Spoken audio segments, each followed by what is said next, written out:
Hey everybody, I'm coming to you from my little fairy hideaway nook thing. The ocean is that way. You might even be able to hear it.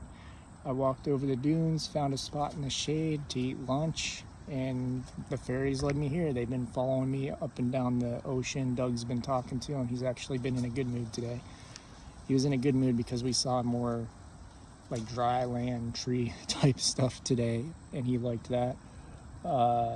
And then there wasn't much shade because the sun is straight up, so they guided me to a little hideaway nook cranny thing here where they were like, yeah, you can sit here. And then I gave them blueberries and blackberries and some pepitas and a grape, and they're super excited because they, first of all, it doesn't look like humans come here, and that's one of the things they said. They're like, humans like you came over here, why did you come here? I'm like, to eat, to get out of the sun for a bit.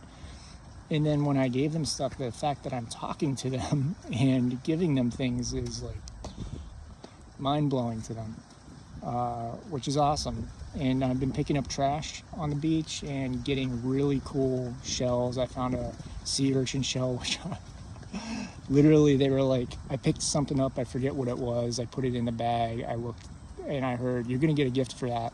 And I looked down a minute later and there was a urchin shell, and I'm just like, wow, like, you don't see those that often on shore. Found some sand dollar parts and pieces, no full sand dollar yet, but I know I will.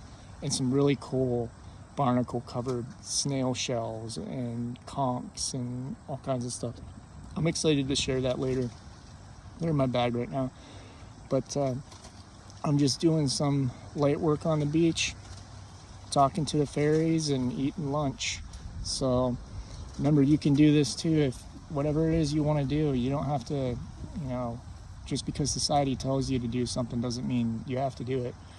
And you'll find yourself far more happier and thriving and just capable of doing what you need to do when it comes to your authenticity, when you just embrace it and start pushing forward and making that magic happen.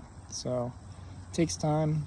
It took me a couple years to do this, but finally doing it and making that jump, even though the jump was out of financial desperation type of thing, which you can read on my website. But it was worth it, 100% worth it. Love you all for following me and sticking with the journey. If you have any questions, let me know. And you can get spirit art readings and advice on how to connect with fairies and galactics on my website, awakenwithwillow.com.